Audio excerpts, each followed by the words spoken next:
Hello class 8 students, कैसे हैं आप सब। आई होप आप सब बढ़िया होंगे। तो आइए आपकी क्लास का एक और साइंस का पेपर सोल्व करते हैं, जो कि पीएमश्री केंद्रीय विद्यालय नंबर 1। देखो यहाँ पे किसी न किसी केंद्रीय विद्यालय में आ चुका पेपर होते हैं हमारे पास। अब ज़रूरी नहीं है कि आप केवीएस के बच्चे हो तभी ये पेपर सोल्व करो, आप किसी भी स्कूल के बच्चे हो, कोई फ़र्क नहीं पड़ता, क्योंकि क्लास 8 क्लास जिस भी क्लास में एनसीईआरटी लगी हुई है उसमें सेम ही पेपर बनेगा। देखो टारगेटेड पेपर है, आपके पास लिमिटेड सिलेबस है, पर्टिकुलर चैप्टर से क्वेश्चंस आएंगे और वो पर्टिकुलर कॉन्सेप्ट्स पर बनते हैं। तो ज़रूरी नहीं है कि आप ये सोचने लगो कि पता नहीं कहाँ से पेपर बन जाएगा, ये तो उस स्कूल का है। सेम ही कॉन्सेप्ट है, हम ट्यूशन्स भी पढ़ते हैं तब भी हम एक साथ बैठ के पढ़ते हैं ना, तो कॉन्सेप्ट तो सेम ही है। तो आइए बिना टाइम वेस्ट किए अपने क्वेश्चन पेपर की तरफ बढ़ते हैं। अब मैक्सिमम मार्क्स का आपका 40 मार्क्स का पेपर होगा, क्योंकि 1.5 घंटा आपको मिलता है। PT2 एग्ज़ाम में आ चुका पेपर है, ठीक है। अब section A, multiple choice questions आपके सामने हमेशा होते हैं। क्वेश्चन नंबर 1 पर आते हैं। The primary difference between solids and liquid is that. सबसे पहले मैं बता दूं, जितने बच्चे हमारे साथ जुड़े हुए हैं वो कमेंट्स करते हैं, तो आप मुझे सर मत बोला करो, भैया बोला करो, एक चीज़। और जो बच्चे नए जुड़े हो उन सभी से रिक्वेस्ट है कि फैमिली को ज्वाइन कर लो, मेंबरशिप ज्वाइन करके सब्सक्राइब कर लो चैनल को, और अपने सारे क्वेश्चन पेपर्स की, हर सब्जेक्ट की PDF डायरेक्टली डाउनलोड कर लो। और वीडियो देखने से पहले सभी PDF को सोल्व कर लो, क्योंकि तुम्हारे पास इतना टाइम नहीं है अब कि अब एक एक वीडियो देख पाओ। जिस भी PDF में तुम अटक जाओगे उसकी वीडियो देखना सिर्फ, ठीक है। तो अब आइए पहले क्वेश्चन पर। कि the primary difference between the solids and liquids is that the constituent particle are. तो मेन डिफरेंस जो होता है सॉलिड और लिक्विड में क्या होता है, is that the constituent particles are. Option A, closely packed. तो बेसिकली क्वेश्चन आपसे पूछना चाह रहा है कि सॉलिड और लिक्विड में पार्टिकल्स के बिहेवियर में कैसे डिफरेंस, पार्टिकल्स का बिहेवियर कैसे डिफरेंट होता है। पहला ऑप्शन है आपके पास, क्लोजली पैक्ड होते हैं सॉलिड के particle while they are stationary in liquids. तो देखो, अब अगर मैं मान लो ये सॉलिड है और ये लिक्विड है आपका, ठीक है, इसके अंदर पार्टिकल्स है,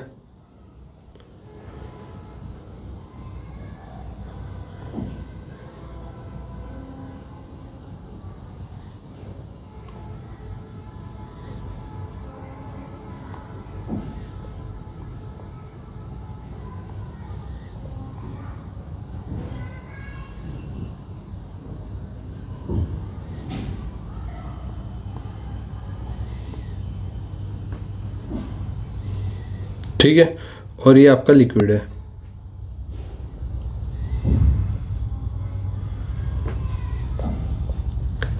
ये पार्टिकल्स हैं बेसिकली, ठीक है। अब कहा गया क्लोजली पैक्ड होते हैं सॉलिड में, बिल्कुल सही बात है। While they are stationary in liquid, stationary होते हैं, नहीं बिल्कुल नहीं, स्टेशनरी कहाँ होते हैं लिक्विड में। बी कहता है far apart in solids and have fix position in liquid, ये भी गलत है। फिर सी कहता है always moving in solids and have fixed position in liquid, ये भी गलत है।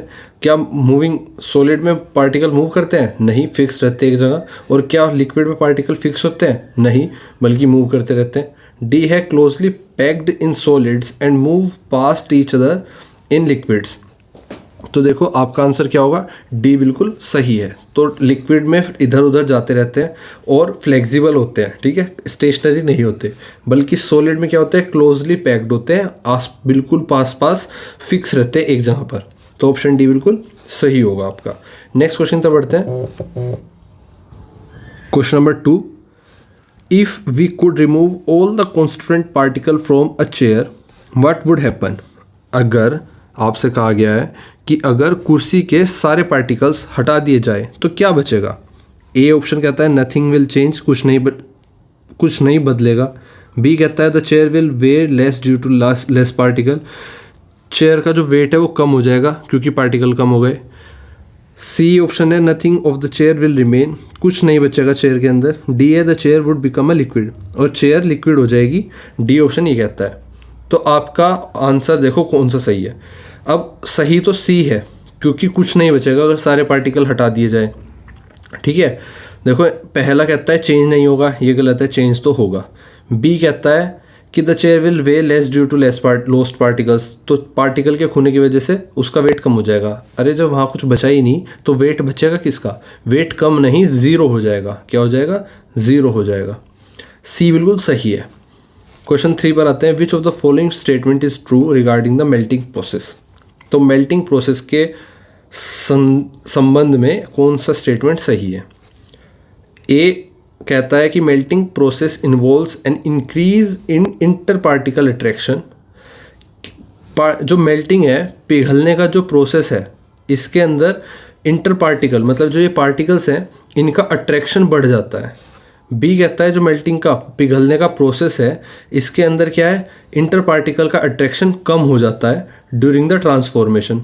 ठीक है। सी कहता है पिघलने का जो प्रोसेस है, मेल्टिंग पॉइंट, पिघलने का जो पॉइंट है, जिस पॉइंट पर जाकर जिस टेम्परेचर पर जाकर कोई चीज़ पिघल जाती है, at which a liquid boils, उस पर लिक्विड बॉयल करने लगता है। डी कहता है the particle of the substance stop vibrating entirely, और पार्टिकल्स वाइब्रेट करना स्टॉप करते हैं, बिल्कुल रुक जाते हैं वाइब्रेट करना अगर कोई पार्टिकल पिघल जाता है। तो अब आप देखो, melting point is the temperature at which a liquid boils, बिल्कुल गलत है। जब कोई चीज़ मेल्ट होने लगती है, क्या वो वहाँ उबल जाती है? नहीं, ऐसा तो नहीं है, वो मेल्टिंग पॉइंट थोड़ी होता है। मेल्टिंग पॉइंट होता है जब वो उबलने लगता है। बी कहता है melting process involves decrease in interparticle attraction. देखो, जब इन दोनों पार्टिकल के बीच में, ये सॉलिड के दो पार्टिकल पास पास है और इनका इंटर पार्टिकल अट्रैक्शन जो है वो डिक्रीज होने लगता है, मतलब ये आराम से ये इस तरफ जाने लगेगा, ये इस तरफ जाने लगेगा, तीसरा इस तरफ जाने लगेगा। तो जो सॉलिड था हमारा, वो क्या हो जाएगा, वो मेल्ट हो जाएगा इस तरह से। तो यही कहलाता है मेल्टिंग प्रोसेस। तो इस मेल्टिंग प्रोसेस में क्या होता है, डिक्रीज होता है किसका, इंटर पार्टिकल का attraction during the transformation of energy. तो हमारा बी ऑप्शन बिल्कुल सही होगा। क्वेश्चन नंबर 4 पर आते हैं, in the gaseous solution known as air which component is considered the solvent. देखो, सोलवेंट, सोल्यूट और solution. Solute, solvent, solution. Solute मान लो शुगर जो मिलाया जाएगा, सोलवेंट मान लो वाटर जिसमें मिलाया जाएगा, सॉल्यूशन जो मिलकर तैयार होगा, मिक्सचर। ठीक है। तो यहाँ पर आप देखो, गैसियस सॉल्यूशन जो है एयर, इसके अंदर सोलवेंट क्या है, मतलब किसके अंदर घुली हुई हैं सारी गैसेस, ऑक्सीजन के अंदर, नाइट्रोजन के अंदर, कार्बन डाइऑक्साइड के अंदर या आर्गन के ऊपर अंदर। तो देखो, एयर एक सॉल्यूशन है, उसमें सोलवेंट कौन है, सबसे ज़्यादा वाली चीज़ सोलवेंट होगी। तो एयर में सबसे ज़्यादा क्या है, मैंने बताया आपको, एक सॉल्यूशन के अंदर पानी भरा हुआ है और इसमें हम पानी की मात्रा ज़्यादा हुई और इसमें हम अगर सॉल्ट या शुगर डालना स्टार्ट कर दें तो शुगर की मात्रा कम हुई, सॉल्ट की मात्रा कम हुई, पानी की ज़्यादा हुई। तो पानी क्या कहलाएगा, पानी कहलाएगा आपका सॉल्वेंट और सॉल्ट कहलाएगा आपका सोल्यूट। और ये जो बना हुआ सॉल्यूशन है, इसको सॉल्यूशन बोलेंगे। जब सॉल्ट या जो भी सोल्यूट है उसका घुलना बंद हो जाएगा सॉल्वेंट में, तो ये कैसा बन जाएगा सॉल्यूशन, सैचुरेटेड सॉल्यूशन बन जाएगा। ठीक है, एक कॉन्सेप्ट क्लियर हुआ। अब जिसकी ज़्यादा मात्रा थी उससे क्या कहा हमने, सॉल्वेंट। यहाँ पर पूछा गया है एयर के अंदर सॉल्वेंट कौन होगा, तो सॉल्वेंट कौन होगा जिसकी मात्रा सबसे ज़्यादा होगी, तो एयर के अंदर नाइट्रोजन सबसे ज़्यादा है आपका, ऑप्शन भी बिल्कुल सही होगा। नेक्स्ट क्वेश्चन पर बढ़ते हैं, क्वेश्चन नंबर 5।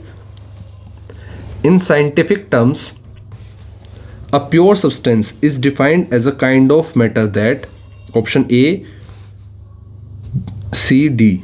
बी नहीं दिख रहा मुझे, है ना, बी, अच्छा, बी इज अनअडल्ट्रेटेड, मतलब जो बिना मिलावट वाला हो।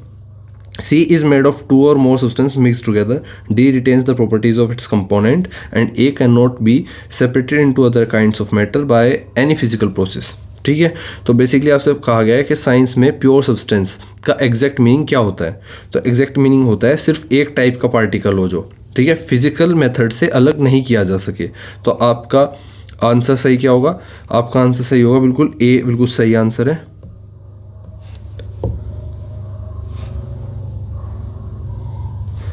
cannot be separated into their kinds of matter by any physical process, option A बिल्कुल सही है।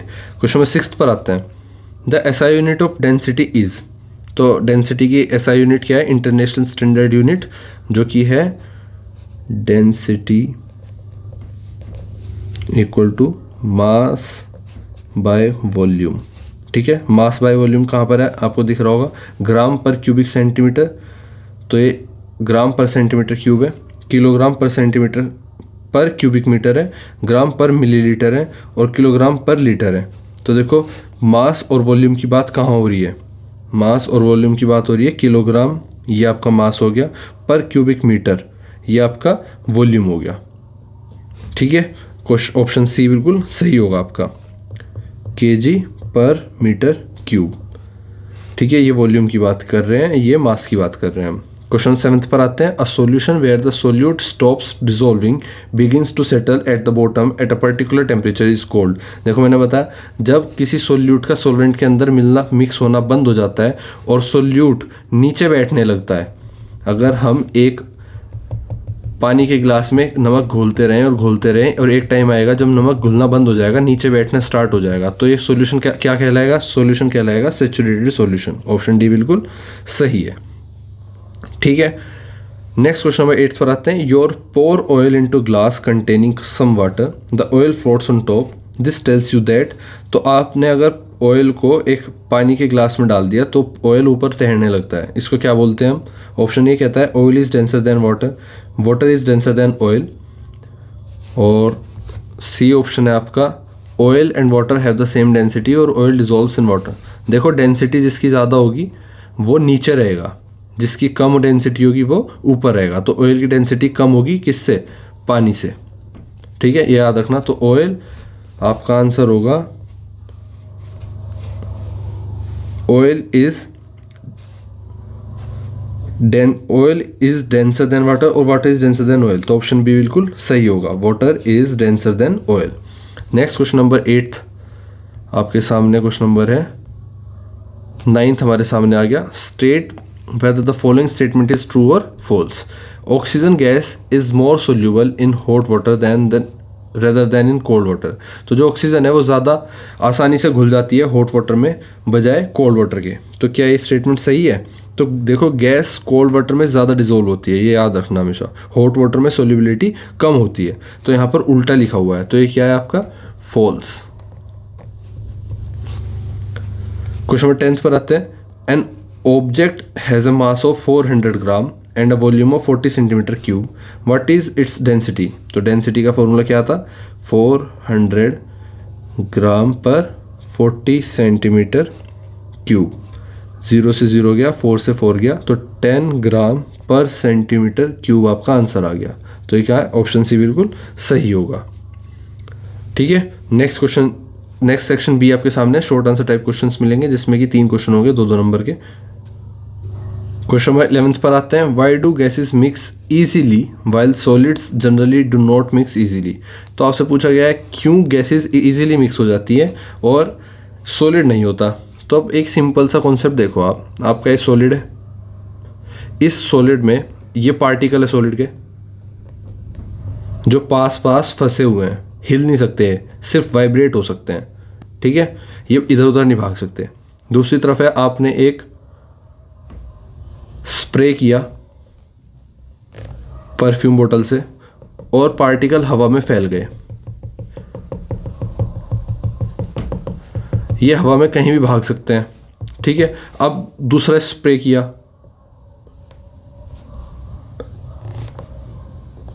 ठीक है, ये भी भाग सकते हैं हवा में कहीं भी। तो इजीली कौन मिक्स होगा, जिसके पार्टिकल इजीली कहीं भी मूव कर रहे हैं और हवा में पार्टिकल दूर दूर है, तो इसलिए इजी होता है। अब इसको आंसर की तरह से कैसे लिखेंगे, आइए। तो बेसिकली गैसेस के पार्टिकल्स जो है बहुत दूर दूर होते हैं, इंटर पार्टिकल अट्रैक्शन बहुत कम होता है, पार्टिकल्स फ्री मूवमेंट करते हैं, इसलिए गैसेस अपने आप मिक्स हो जाती है। वहीं सॉलिड पार्टिकल क्लोजली पैक्ड होते हैं, क्लोजली पैक्ड हैं, पार्टिकल्स वाइब्रेट करते हैं, इसलिए सॉलिड इजीली मिक्स नहीं होते। तो प्रॉपर आंसर लिख देंगे हम। तो आप अपना आंसर लिखेंगे कि gases mix easily because their particles are far apart and move freely so that they diffuse quickly. And वहीं बात करें solids की, do not mix easily because their particles are closely packed and have strong attraction with very little movement. ठीक है, proper answer ये रहा आपका. Next question number 12th पर आते हैं. Differentiate between an element and a compound based on their composition and ability to break and ability to be broken down. तो उनके ब्रेक डाउन होने की एबिलिटी के कंपोजिशन के बिहाफ पर, उनकी एबिलिटी के बिहाफ पर और उनके कंपोजिशन के बिहाफ पर किसी एलिमेंट और कंपाउंड को डिफ्रेंशिएट करो. तो सबसे पहले समझते हैं, अपना आंसर लिखते हैं हम.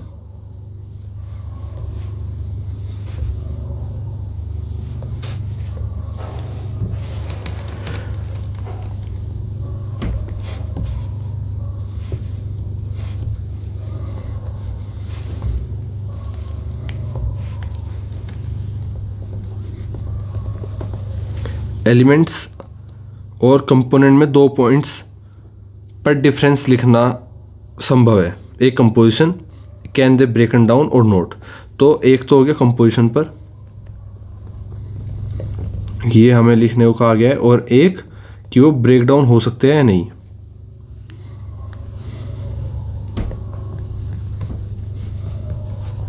ठीक है, तो फर्स्ट एलिमेंट्स के हिसाब से देखते हैं. प्रॉपर आंसर आपका बेसिस, एलिमेंट्स और कंपाउंड. वहीं बात करें कंपोजिशन के हिसाब से और ब्रेकडाउन के हिसाब से, तो एलिमेंट्स 1 टाइप ऑफ एटम होता है और ब्रेकडाउन के हिसाब से can not be broken down. वही कंपाउंड 2 और मोर एलिमेंट्स की बात करता है. 2 और मोर एलिमेंट्स से मिलके बना होता है कंपाउंड. ठीक है, और कैन बी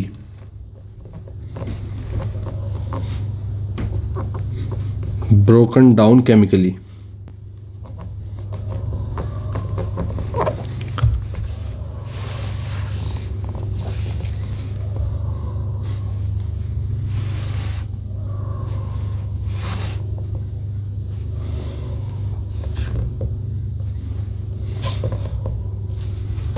ठीक है, नेक्स्ट एग्जाम्पल के तौर पर एलिमेंट में आप लिख सकते हैं आयरन और कंपाउंड में लिख सकते हो water.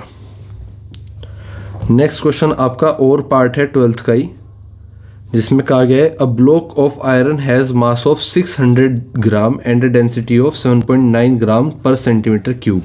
What is its volume. तो देखो, डेंसिटी फॉर्मूला यूज़ करके वॉल्यूम निकालनी है आपको, और डेंसिटी का फॉर्मूला यूज़ करके डेंसिटी का फॉर्मूला होता है मास डिवाइड बाय वॉल्यूम. इसके बाद वॉल्यूम ऊपर जाएगा और डेंसिटी नीचे आएगी, तो वॉल्यूम का फॉर्मूला हो जाएगा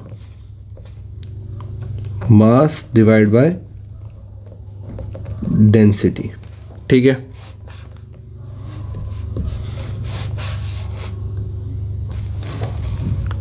इसी के साथ वॉल्यूम निकालने के लिए मास कितना दिया गया है 600 और डेंसिटी कितनी है 7.9.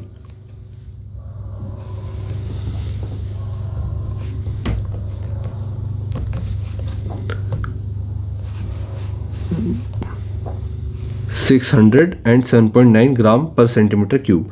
What is its volume. Volume निकालना है. अब आप इसको सिंपल डिवाइड कर दोगे. देखो 600 अगर सिर्फ खाली इस तरफ लें तो इसके नीचे 1 है, 600 के नीचे 1 है और इसके नीचे भी 1, तो 600 नीचे 1 और divide by 7.9 divide by 1. Point हटाएंगे तो यहाँ 0 आ जाएगा और ये वैल्यू आपकी उठ कर कहाँ जाएगी सबसे ऊपर, और 1 वाली वैल्यू बीच में आ जाएगी. तो क्या हो जाएगा ये 600 इंटू 10 और 79 इंटू 1. तो ये कितना हो गया, ये आपका हो गया 1000 डिवाइड बाय 79, तो कितना आ जाएगा ये? अगर आप इसको सोल्व करेंगे तो या तो आप यहीं पर लिख देंगे 6000/79 सेंटीमीटर क्यूब, या फिर अगर आप इसको सोल्व करेंगे तो आपका आएगा 75.9 सेंटीमीटर क्यूब। तो ये अप्रोक्सीमेटली 76 मान लेंगे हम, क्योंकि पॉइंट के बाद 5 से ऊपर की वैल्यू आ गई 9, तो 76 सेंटीमीटर क्यूब। ठीक है, अप्रोक्सीमेटली है। तो volume of the iron block is 76 centimetre cube. Next question पर चलते हैं, question number 13th। Define the terms concentrated solution and dilute solution. Explain why these are considered relative terms.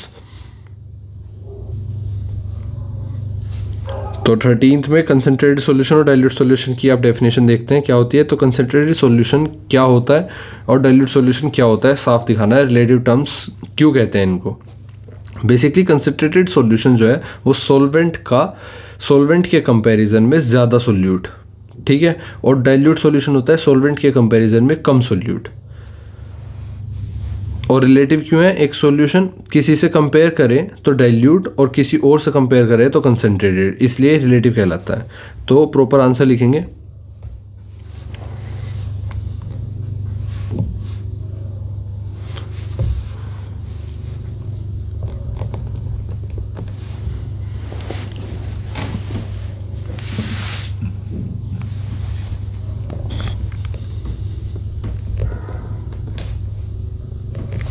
A concentrated solution contains a large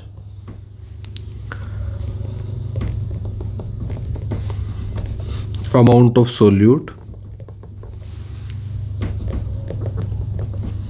while a dilute solution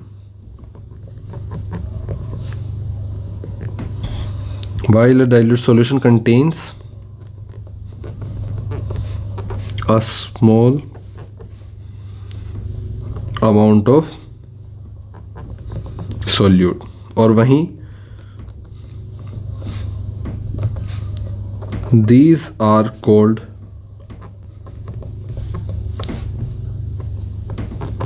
relative terms because the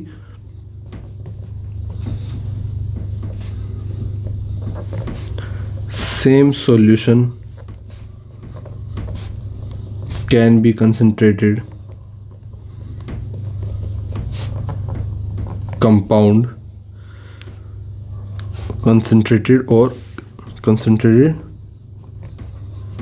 compared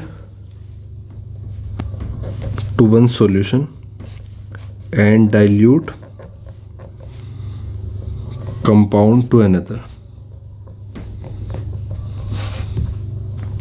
तो basically देखो concentrated solution होता है जिसमें solute जो है वो solvent से ज़्यादा हो,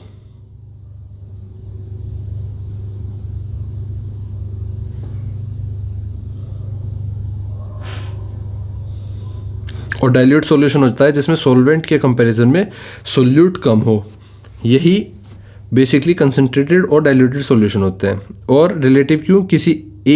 ये किसी से कंपेयर करें तो डाइल्यूट कहलाता है, किसी और से कंपेयर करें तो कंसनट्रेटेड। ठीक है, अब नेक्स्ट क्वेश्चन की तरफ बढ़ते हैं, क्वेश्चन नंबर 13 का और part. Represent diagrammatically the changes in the arrangement of particles as ice melts and transforms into water vapour. तो आपको रिप्रेजेंट करना है डायग्राम के साथ कि कैसे grammatically the changes in the arrangement of particles, particle का जो अरेंजमेंट होता है वो चेंज होता है। पहले पार्टिकल सॉलिड में ऐसे थे और इस पार्टिकल का अरेंजमेंट चेंज हो जाएगा जैसे ये लिक्विड हो जाएगा, आइस वाटर में लिक्विड हो जाएगी और ट्रांसफॉर्म हो जाएगा ये वाटर वेपर में। ठीक है, तो इस प्रोसेस को डायग्रामेटिकली आपको बताना है। तो देखो, सॉलिड से लिक्विड और लिक्विड से गैस, पार्टिकल्स का अरेंजमेंट दिखाना है आपको। कैसे? जो आइस है वो क्या है? सॉलिड है। पार्टिकल्स कैसे हैं?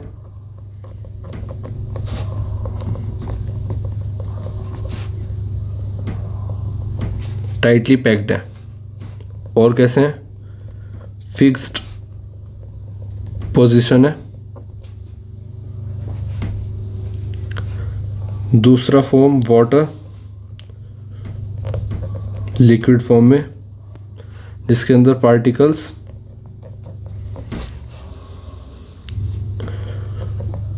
क्लोज बट कैन मूव कर सकते हैं और क्लोज हैं। और तीसरा है water vapour,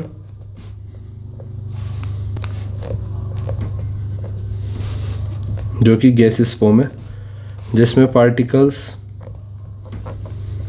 far apart and move freely. ठीक है, ये 3 पॉइंट है। तो बेसिकली अगर आपसे कोई कहे प्रॉपर आंसर तो आप लिख सकते हैं as ice melts into water and then changes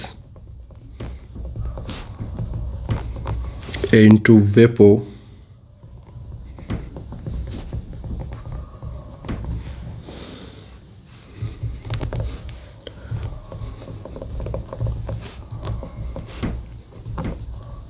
the particles move farther apart and gain more freedom of movement.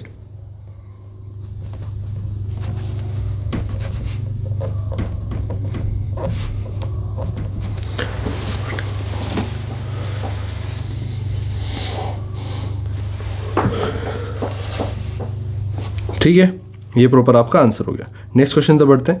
इसमें आप डायग्राम बना सकते हो कि कैसे आइस के पास जो पार्टिकल्स है वो इस तरह से रहते हैं और लिक्विड के पास पार्टिकल्स कुछ इस तरह से रहते हैं।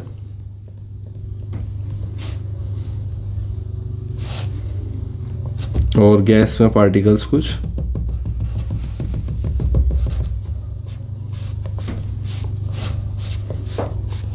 इस तरह से रहते हैं। ठीक है, नेक्स्ट क्वेश्चन की तरफ बढ़ते हैं। क्वेश्चन नंबर आपका है section C, short answer type question आपके सामने है, जिसमें 3 क्वेश्चन होंगे, 2-2 नंबर के। क्वेश्चन नंबर 14 देखते हैं। Water is essential for life. हमें पता है लाइफ के लिए वाटर इसेंशियल है, ज़रूरी है।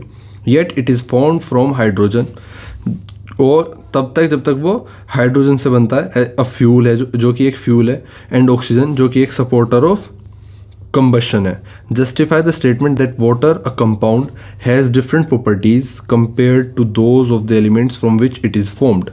तो देखो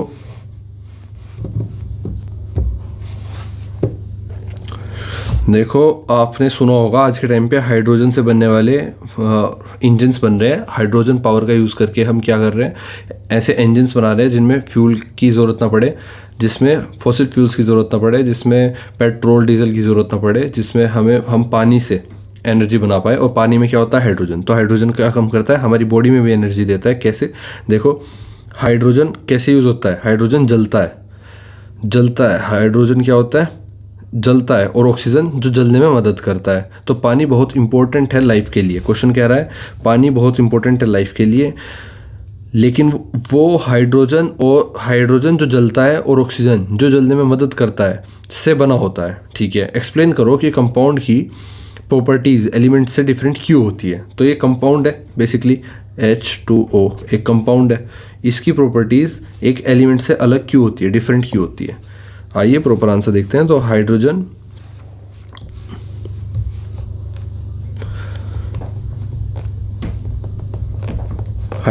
एक फ्यूल है जो कि जल सकता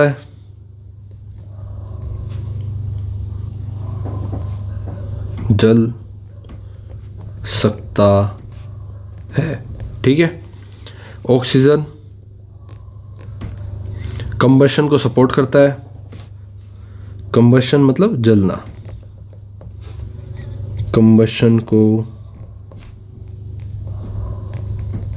सपोर्ट करता है।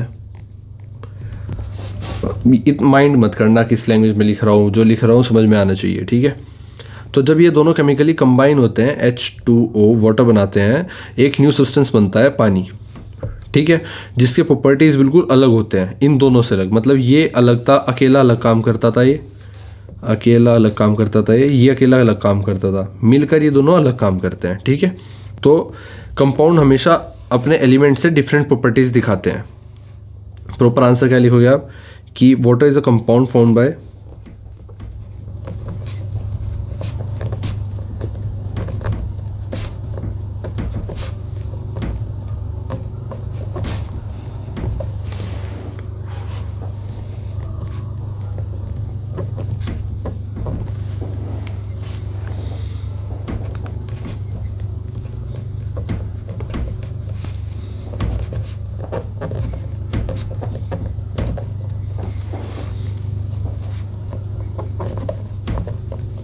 तो वाटर एक कंपाउंड है जो कि किससे केमिकल कॉम्बिनेशन से मिलकर बना है, किसके, हाइड्रोजन और ऑक्सीजन के। दूसरा पॉइंट आप लिख सकते हो कि hydrogen is a fuel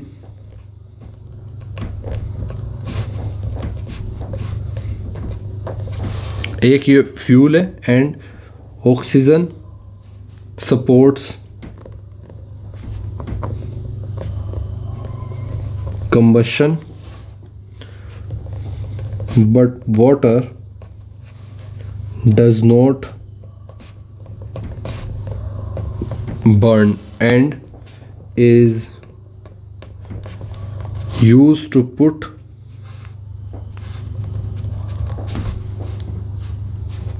out fire, ठीक है। और थर्ड पॉइंट कि दिस कैसे दर्शाता है, this shows that A compound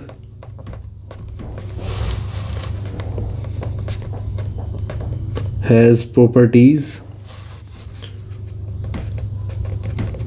completely different from the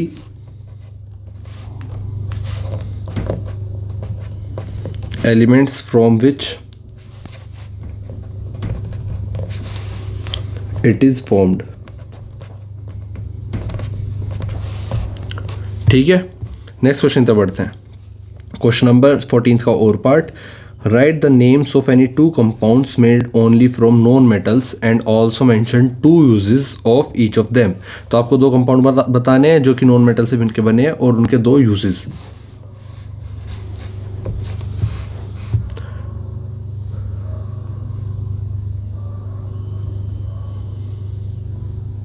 तो नॉन मेटल मिलके कंपाउंड बनाते हैं, ऐसे कौन से, नॉन मेटल प्लस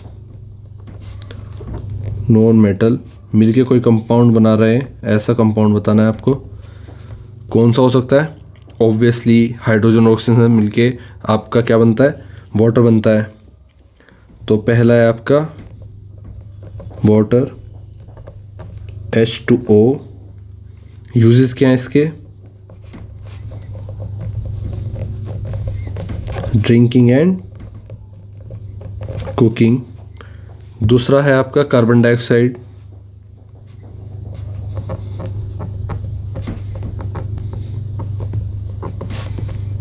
CO2। इसके यूजेस क्या है, यूज्ड इन फायर एक्सटिंग्विशर।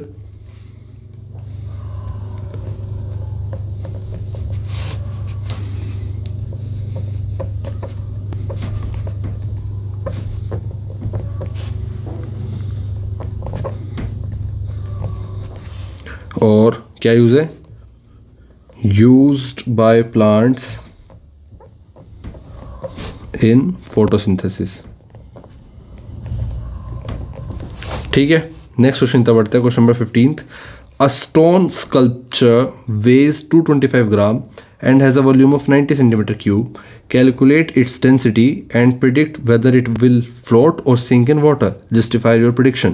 तो आपको बताया गया है कि एक स्टोन स्कल्पचर है, एक स्टोन की आकृति वाली बेसिकली कोई चीज़ है, उसका वेट इतना है, उसका वॉल्यूम इतना है, कैलकुलेट करने हैं डेंसिटी और प्रिडिक्ट करना है आपको। प्रिडिक्ट मतलब आपको ये बात अंदाजे से बतानी है, अपना अंदाज़ा लगाकर कि क्या वो पानी में तैरेगा या डूब जाएगा, और अपने आंसर को जस्टिफाई भी करना है।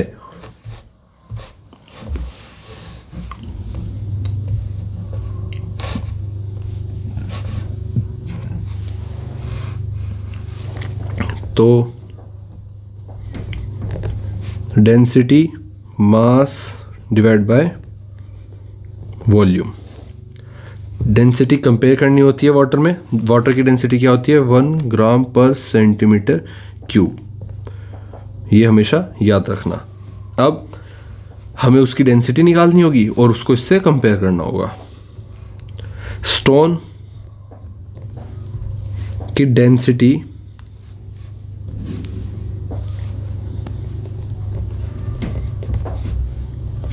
225 डिवाइड बाय 90, आपका आंसर आएगा 2.5 ग्राम पर सेंटीमीटर क्यूब। तो इसके पीछे देखो, स्टोन की डेंसिटी जो है 2.5 ग्राम पर सेंटीमीटर क्यूब और वाटर डेंसिटी 1 ग्राम पर सेंटीमीटर क्यूब। तो ज़्यादा किसकी है? ज़्यादा डेंस ऑब्जेक्ट कौन सा है? जो भी ज़्यादा डेंस ऑब्जेक्ट होगा ना, मोर डेंस्ड ऑब्जेक्ट ऑलवेज सिंक। ठीक है, वो डूब जाएगा। जिसकी डेंसिटी ज़्यादा होगी वो डूब जाएगा। तो यहाँ पर स्टोन की डेंसिटी कितनी है? 2.5 ग्राम पर सेंटीमीटर क्यूब। तो इसकी डेंसिटी ज़्यादा है तो डूब जाएगा ये। ठीक है, ये डूब जाएगा।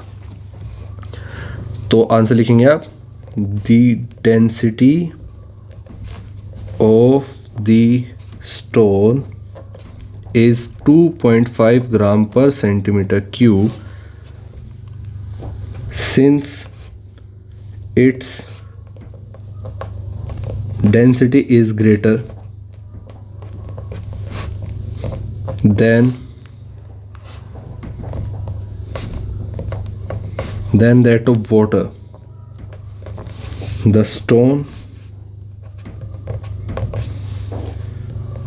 will sink in water.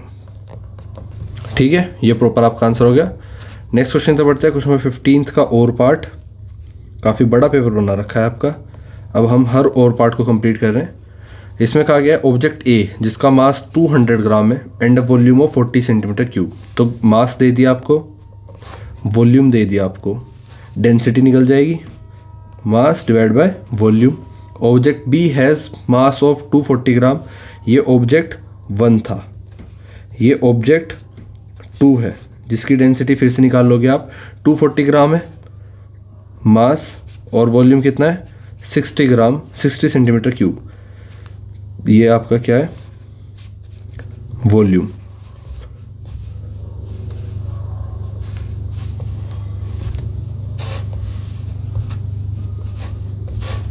तो आपकी दोनों ऑब्जेक्ट की क्या निकल जाएगी? डेंसिटी निकल जाएगी। अब दोनों की डेंसिटी निकल जाएगी तो विच ऑब्जेक्ट इज डेंसर आप निकाल के बता दोगे। ये आपका होमवर्क हो गया। इसमें बस वैल्यू पुट करनी है दोनों में। जो आंसर जिसकी ज़्यादा वैल्यू आएगी वो ज़्यादा डेंस होगा। ठीक है, क्वेश्चन नंबर 16 की तरफ बढ़ते हैं। नेक्स्ट सेक्शन डी की तरफ आते हैं, जिसमें 2 क्वेश्चंस मिलेंगे आपको 5-5 नंबर के, 16th एंड 17th। तो 5 नंबर का एक क्वेश्चन है। अब देखो 16th क्वेश्चन कहता क्या है? Compare and contrast the 3 states of matter. 3 states of matter कौन से हैं? Solid, liquid and gas. तो 3 स्टेट्स ऑफ मैटर जो आपके सॉलिड, लिक्विड और गैस है, इनको कंपेयर करना है एंड कंट्रास्ट करना है based on the following 3 characteristics. इनकी 3 कैरेक्टरिस्टिक्स के बिहाफ पर करना है, referring to the constituent particles. First है इंटर पार्टिकल स्पेसिंग। इनके अपने 2 पार्टिकल के बीच में कितना स्पेस होता है। Second, inter particle attraction. इनके जो 2 पार्टिकल है, कोई भी 2 पार्टिकल, तो इनके पार्टिकल्स के बीच के अट्रैक्शन के बीच की बात कहनी है, उसके बिहाफ पर इनको कंपेयर करना है। और मूवमेंट ऑफ पार्टिकल की मूवमेंट को लेके इनको कंपेयर करना है। आइए करते हैं। तो प्रॉपर हमें शीट चाहिएगी एक।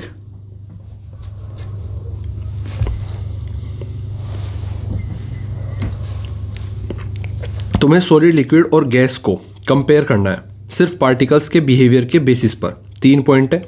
फर्स्ट था इंटर पार्टिकल स्पेसिंग,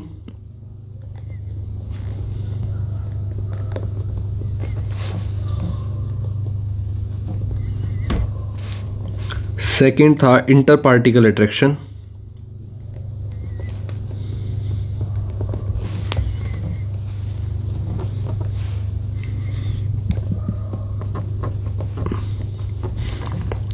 और थर्ड था मूवमेंट ऑफ पार्टिकल।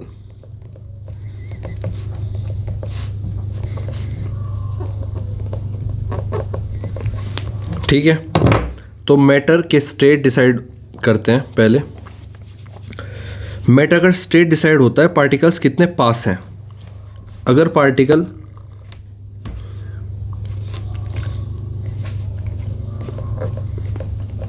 बहुत पास है तो वो क्या होगा, सॉलिड होगा। पार्टिकल अगर दूर है, पास तो है पर मूव कर सकते हैं, तो वो क्या होगा, लिक्विड होगा। और वो कोई भी शेप फॉर्म, मतलब किसी भी शेप में आ सकते हैं। मान लो उनके पास कटोरा है, कोई ऊपर से देख रहे हैं, तो पार्टिकल जो ये कटोरा है इसके अंदर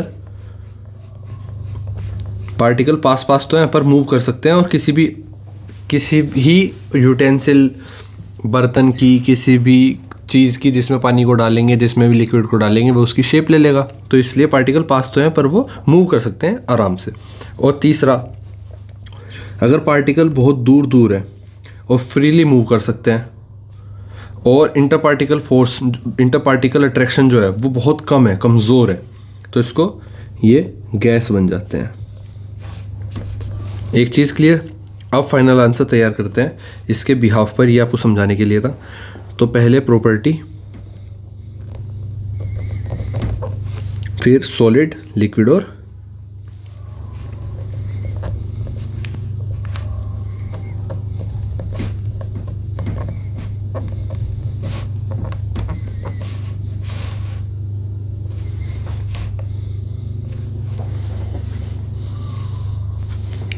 प्रॉपर्टी किनके बिहाफ पर करना है, inter particle spacing, inter particle attraction और मूवमेंट ऑफ पार्टिकल्स।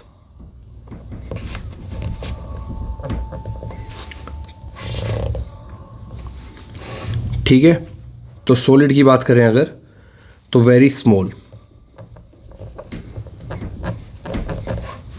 जो इंटर पार्टिकल स्पेस है, इसके बीच का जो स्पेस है ये देखो कितना कम है, यहाँ पर कितना कम स्पेस है। ठीक है, inter particle space very small है। लिक्विड में सिर्फ स्मॉल, यहाँ पर बहुत ज़्यादा स्मॉल, कम जहाँ है यहाँ पर थोड़ी जगह बढ़ गई, तो वेरी स्मॉल से स्मॉल आ जाएगा। ठीक है, और गैस की बात करें तो very large. Inter particle attraction की बात करें तो काफ़ी स्ट्रॉन्ग होता है सॉलिड के अंदर, वेरी स्ट्रॉन्ग। लिक्विड में मॉडरेट, और गैस में वेरी वीक।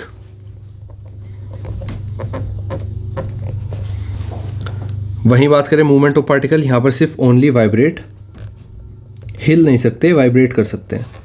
यहाँ पर स्लाइड पास्ट ईच अदर, एक दूसरे को खिसका सकते हैं, है ना, इधर से उधर जा सकते हैं लेकिन स्लाइडली। तो स्लाइड पास्ट ईच अदर और मूव फ्रीली। गैस में क्या होता है, move freely in all direction.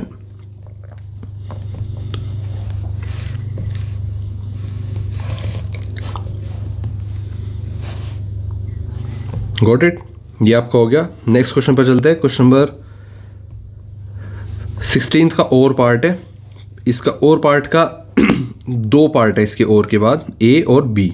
ए देखते हैं, कहता है draw a picture representing particles present in the following. तो ये पिक्चर इनकी बनानी है आपको, जिसमें इनके पार्टिकल्स दिखाने हैं, एल्यूमिनियम फॉयल, ग्लिसरीन और मीथेन गैस। तो देखो आपको दिख रहा होगा, मैंने जो आपको सॉलिड, लिक्विड और गैस का बताया था उसके लिए मैंने इमेज निकाल दी है जो आप लगा सकते हो। ये मैंने खुद भी बनाई थी वैसे, ये प्लेन उसी तरह से है। और यहाँ पर एल्यूमिनियम फॉयल है, एल्यूमिनियम फॉयल, यहाँ पर ग्लिसरीन है,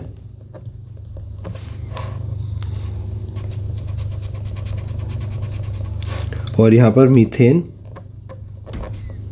गैस है। ठीक है, तो देखो एल्यूमिनियम फॉयल सॉलिड पार्टिकल्स हैं तो सारे पार्टिकल पास पास है, इंटर पार्टिकल अट्रैक्शन कितना ज़्यादा है। ठीक है, फिर यहाँ पर ग्लिसरीन है जो कि लिक्विड फॉर्म में, इसके पार्टिकल दूर है, स्लाइटली पास कर सकते हैं किसी भी डायरेक्शन में, एक दूसरे को खिसका सकते हैं।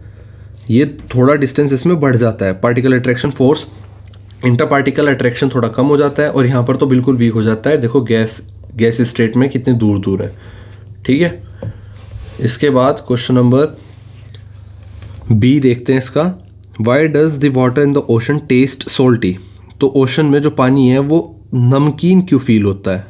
Even though the salt is not visible, जबकि हमें पानी में नमक नहीं दिखता, एक्सप्लेन करो।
तो बेसिकली ओशन वाटर जो है वो सोल्टी फील इसलिए होता है क्योंकि उसमें large amount of salt mix है, पहले से डिजोल्व है। ठीक है, and dissolve substance are not visible. तो जो चीज़ पानी में घुली रहती है वो हमें दिखती थोड़ी है क्योंकि वो तो घुली हुई है। इट इज़ इसीलिए बट कैन बी टेस्टेड, लेकिन वो हम टेस्ट कर सकते हैं, इसीलिए वो नहीं दिखता। ठीक है, तो ओशन में बहुत लार्ज अमाउंट में नमक की मात्रा घुली हुई है जिसमें वो दिखती नहीं है क्योंकि वो घुली हुई है। घुली हुई चीज़ें दिखती है, पानी में आप नमक घोल दो दिखेगा थोड़ी, जब तक नहीं दिखेगा जब तक उसकी मात्रा अधिक ना अति ना हो जाए, एक्सट्रीम लेवल पे ना पहुंच जाए। क्वेश्चन नंबर 17 पर आते हैं। 5 नंबर क्वेश्चन आपके सामने। Classify the following substance as elements, compounds और मिक्सचर्स। तो इनमें से आपको बताना है कौन सा एलिमेंट है, कौन सा कंपाउंड है, कौन सा मिक्सचर है। देखो एलिमेंट होता है जो प्योर होता है, जिसके अंदर कोई मिलावट नहीं होती, सिर्फ एक अपने आप में, कोई केमिकली फिजिकली चेंज नहीं कर सकता उसको दो चीज़ों में नहीं बांट सकता। दूसरा होता है कंपाउंड। कंपाउंड केमिकली दो चीज़ों में बांटा जा सकता है और दो एलिमेंट से मिलकर बनता है। ठीक है, और मिक्सचर होता है दो चीज़ों का घोल, तो वो लिक्विड भी हो सकता है, लिक्विड सॉलिड भी हो सकता है। अब देखते हैं, तो कार्बन डाइऑक्साइड, अब आप इसको एक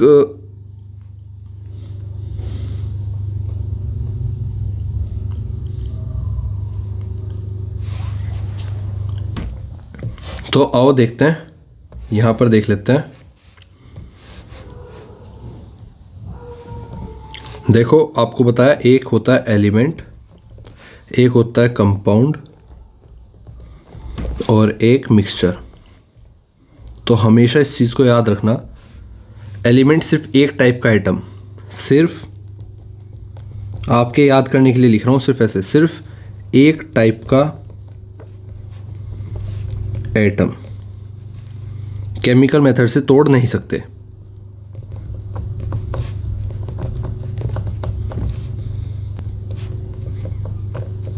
नहीं तोड़ सकते। कंपाउंड होता है दो या ज़्यादा एलिमेंट्स केमिकल कंबाइंड होते हैं तब मिलकर बनता है।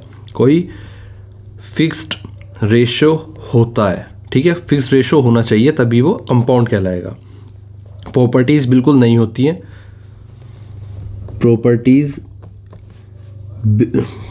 प्रॉपर्टीज़ बिल्कुल नहीं होती है। ठीक है, और मिक्सचर होता है दो से ज़्यादा सब्सटेंस फिजिकली मिक्स होते हैं। नो फिक्स्ड रेशो, किसी रेशो में नहीं होते, ठीक है, कैसे भी मिला दो, पानी में कितनी भी चीनी मिला दो मिक्सचर कहलाएगा, ठीक है। तो कंपोनेंट्स अपनी प्रॉपर्टीज़ रिटेन करते हैं, यहाँ पर क्या करते हैं, रिटेन करते हैं, अपनी प्रॉपर्टी में रहते हैं, अपनी प्रॉपर्टी बदलते नहीं हैं, प्रॉपर्टी रिटेन करते हैं, ठीक है। अब आते हैं हमारे पास था क्या क्या। तो कार्बन डाइऑक्साइड था जो कि कंपाउंड है, कार्बन डाइऑक्साइड कंपाउंड है, एल्यूमिनियम एलिमेंट है, एल्यूमिनियम एलिमेंट है,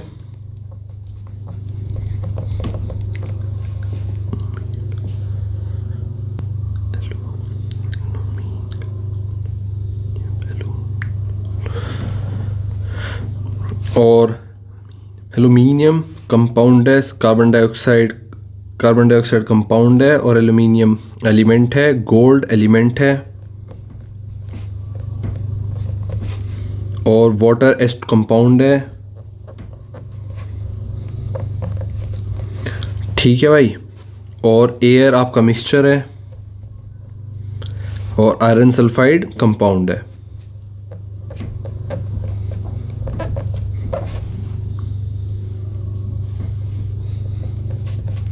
ठीक है, क्लियर हुआ। नेक्स्ट क्वेश्चन पर चले। क्वेश्चन नंबर सेक्शन ई आ गया आपके सामने, केस बेस्ड क्वेश्चन है, 4 क्वेश्चन है आई थिंक और 2-2 नंबर के ये क्वेश्चन है। तो determine the volume of an irregular solid, ये आपकी हेडिंग हो गई केस की। केस पढ़ते हैं। केस कहता है a student performs activity 9.7 to find the volume of an irregular solid. एक इरेगुलर सॉलिड है जैसे पत्थर, हाँ ये पत्थर की बात हो रही है। तो उसका जो 9.7 एक्टिविटी है उसमें क्या है कि एक स्टूडेंट परफॉर्म करता है उस एक्टिविटी को जिसमें वॉल्यूम निकालना है एक इरेगुलर सॉलिड मतलब एक पत्थर का। The student fills a measuring cylinder with water up to 50 ml। तो मेज़र करके एक बच्चा, वही बच्चा एक सिलेंड्रिकल शेप में वाटर फिल कर लेता है 50 ml and records this as the initial volume, और रिकॉर्ड करता है उसको इनिशियल वॉल्यूम के रूप में कि हाँ एक कंटेनर में, सिलेंड्रिकल कंटेनर में इतना वॉल्यूम में वाटर था। फर्स्ट क्वेश्चन आता है अब आपके सामने, after slowly lowering the stone into the cylinder the final volume recorded is 55 ml। तो अब इस चीज़ को समझो थोड़ा। आपके सामने एक सिलेंड्रिकल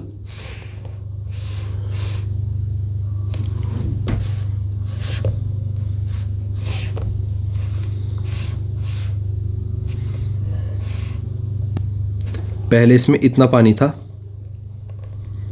ठीक है। क्वेश्चन में कहता है कि पहले उसमें 50 ml था, उसके बाद आफ्टर धीरे धीरे उसमें अगर पत्थर को छोड़ दिया उसने तो वॉल्यूम कितना हो गया, 55 ml हो गया। वॉल्यूम हो गया उसका थोड़ा बढ़ गया। तो वॉल्यूम थोड़ा बढ़ने के बाद मतलब इतना ज़्यादा हो गया, ठीक है। पहले इतना था तो पहले 50 ml था, अब कितना हो गया, अब 55 ml हो गया। अब find volume record, the final volume recorded 55 ml। इसके भी यहाँ पर क्वेश्चन पर आते हैं। फर्स्ट क्वेश्चन कहता है what is the volume of the stone. तो स्टोन का वॉल्यूम क्या है, ml में बताओ। 1 नंबर का क्वेश्चन है। तो वॉल्यूम कैसे निकालेंगे, देखो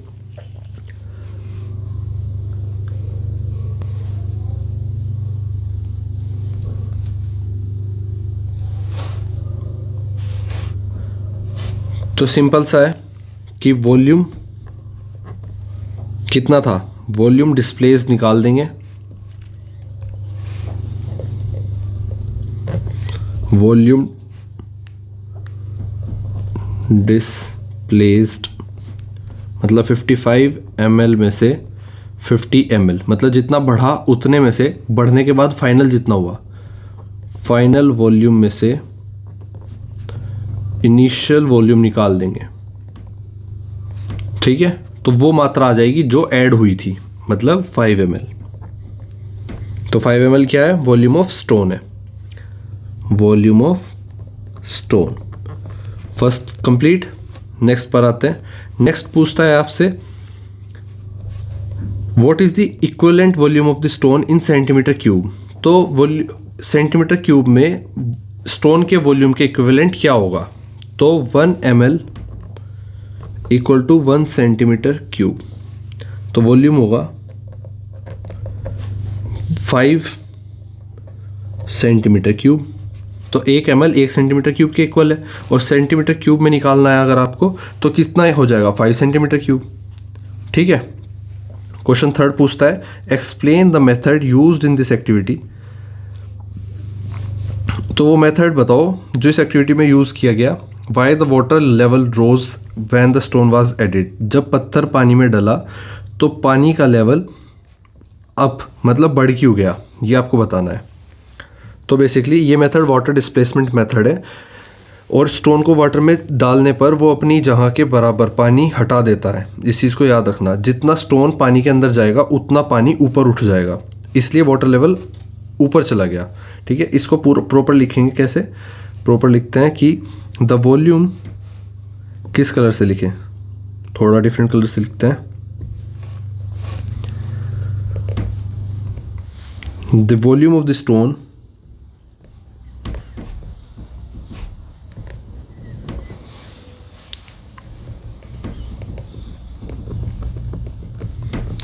is measured using the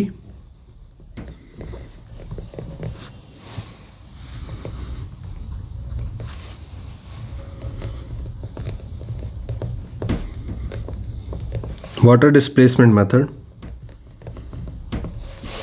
When the stone is placed in water,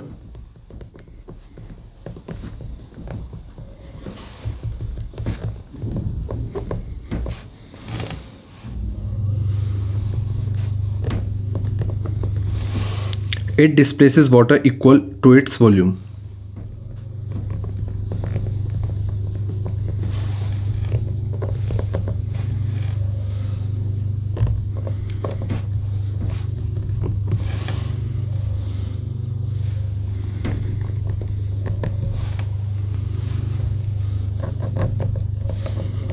Causing the water level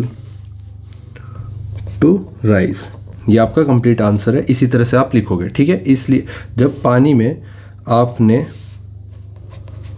ये आपका पानी है, ये आपका पूरा ग्लास है, इसके अंदर आपने पत्थर डाला, पत्थर नीचे गया, नीचे पत्थर ने इतनी जगह घेरी, इतनी, तो इतनी ही जगह आपकी पानी ऊपर आ गया। तो ये पानी इतना ऊपर आया ना, ये इतनी जगह घेरेगा जितना पानी के अंदर पत्थर ने घेरी है। ठीक है। तो ये प्रॉपर इस तरह से आप लिखोगे। केस सेकंड आ गया आपके सामने, जिसकी हेडिंग है फॉर्मेशन ऑफ कंपाउंड। तो फॉर्मेशन ऑफ कंपाउंड के बाद आप केस पढ़ते हो जिसमें लिखा है you are mixing 5.6 grams of iron filings and 3.2 grams of sulphur powder to form sample A. Subsequently, sample A is heated gently until a black mass is formed, labeled as sample B, which is a new substance. तो आपको कहा जा रहा है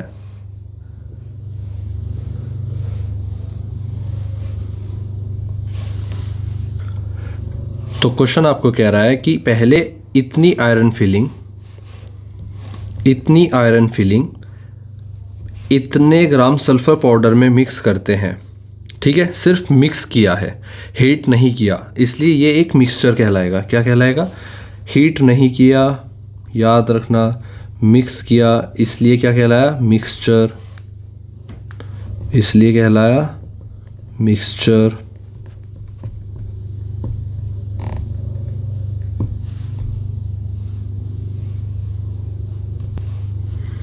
ठीक है। दूसरा sample B की बात कर लेते हैं। सैंपल ए,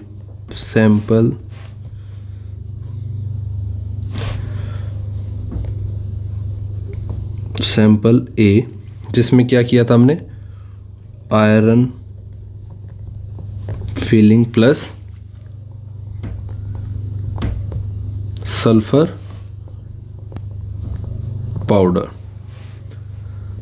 सिर्फ मिक्स और हीटिंग नहीं। ठीक है, क्लियर। ये आपका सॉल्यूशन सैंपल ए है। चलिए सैंपल बी की तरफ बढ़ते हैं।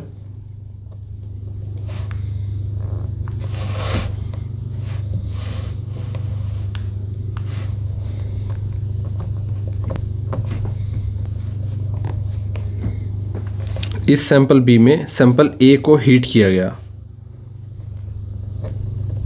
सैंपल ए को हीट किया, जिसके बाद ब्लैक सब्सटेंस बना।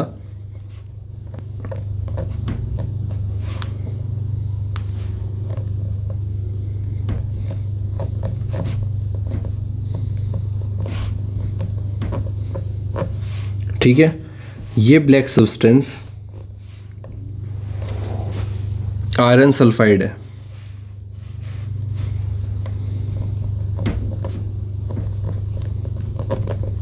जिसको हम FeS भी लिखते हैं।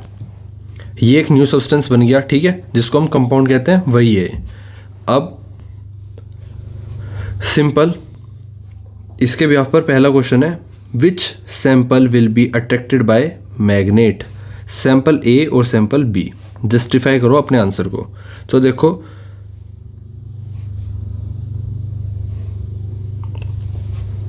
मैग्नेट किससे अट्रैक्ट करेगा, ये चीज़ देखनी होगी पहले। तो हमें रीज़न भी देना होगा, ये आपसे क्वेश्चन में कहा गया है। तो आयरन एक मैग्नेट मेटल है।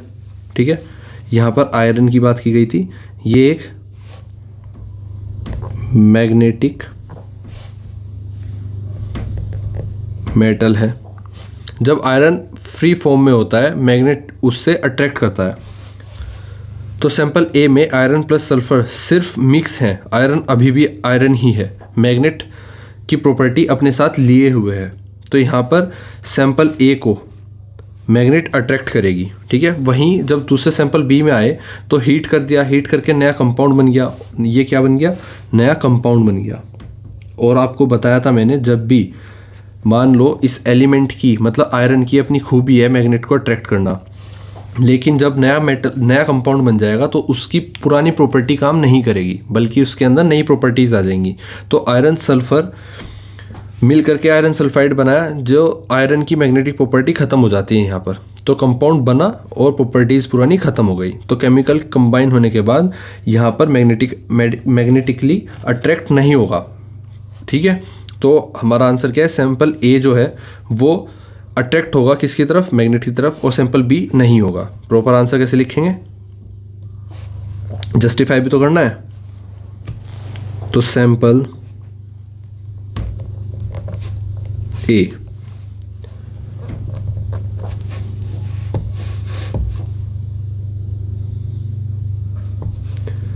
Sample A will be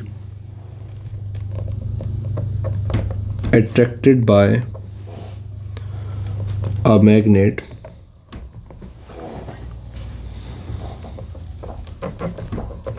because iron is present in its free form and retain its magnetic property.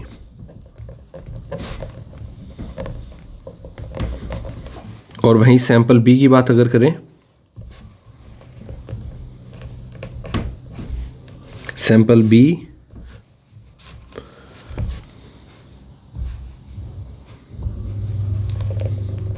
will not be attracted by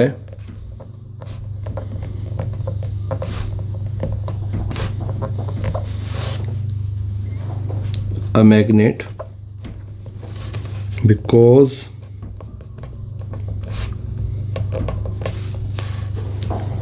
iron has chemically combined with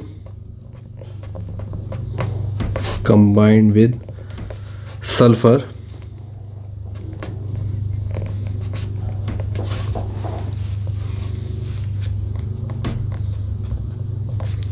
to form iron sulfide.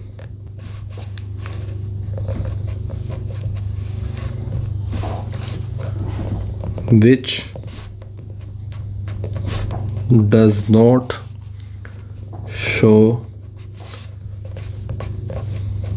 Magnetic property. ठीक है, ये proper आपका answer हो गया। I hope आपको समझ में आया। सेकंड देखते हैं, question second, when dilute hydraulic acid is added to sample A. अगर डाइल्यूट हाइड्रोलिक एसिड को हम सैंपल HCl को हम सैंपल ए से मिला देते हैं तो what gas is evolved and how can it's presence be tested. तो अगर हम HCl को हाइड्रोक्लोरिक एसिड को HCl को बेसिकली हाइड्रोक्लोरिक एसिड को सैंपल ए में, मतलब जो कि था हमारा विदाउट हीटिंग वाला आयरन प्लस सल्फर पाउडर जो कि एक मिक्सचर था, उसमें मिला दें तो कौन सी गैस निकलेगी ये बताना है, और कैसे हम उसकी प्रेजेंस, उस गैस को हम चेक कर सकते हैं कि वो गैस निकली या नहीं निकली, उसकी प्रेजेंस को कैसे चेक कर सकते हैं। तो आइए देखते हैं। देखो सैंपल ए जो था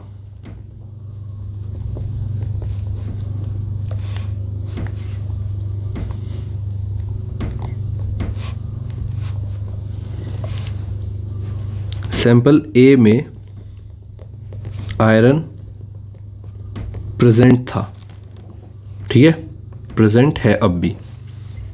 iron plus dilute hydrochloric acid HCl क्या बनाता है,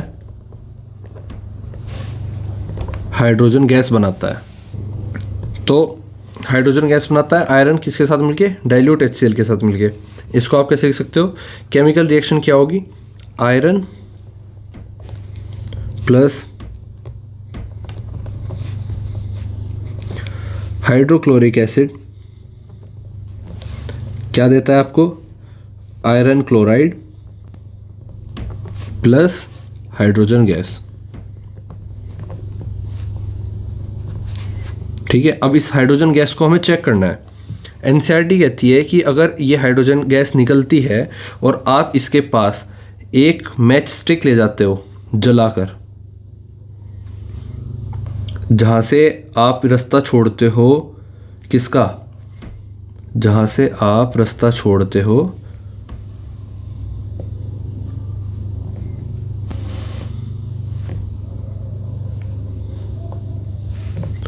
एक जलती हुई मैच स्टिक को ले जाते हो और ये हाइड्रोजन गैस जहाँ से निकलेगी वहाँ पर हाइड्रोजन गैस जैसे ही आग से मिलेगी तो एक पॉप साउंड निकलेगी।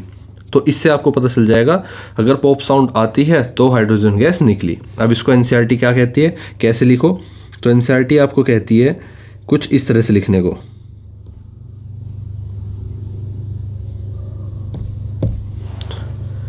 कि when dilute hydrochloric acid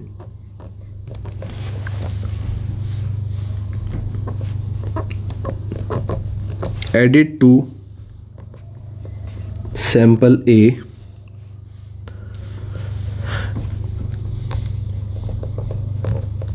hydrogen gas is evolved।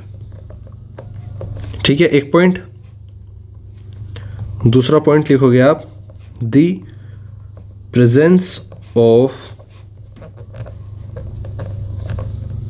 Hydrogen gas is tested by bringing, यहाँ पर आप कर सकते हो येलो और ये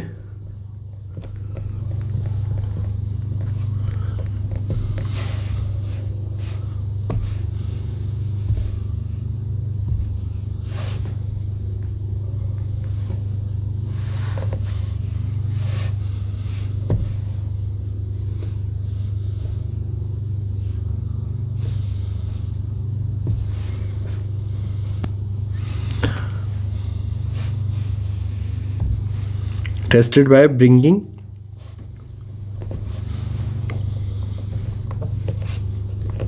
matchstick near it,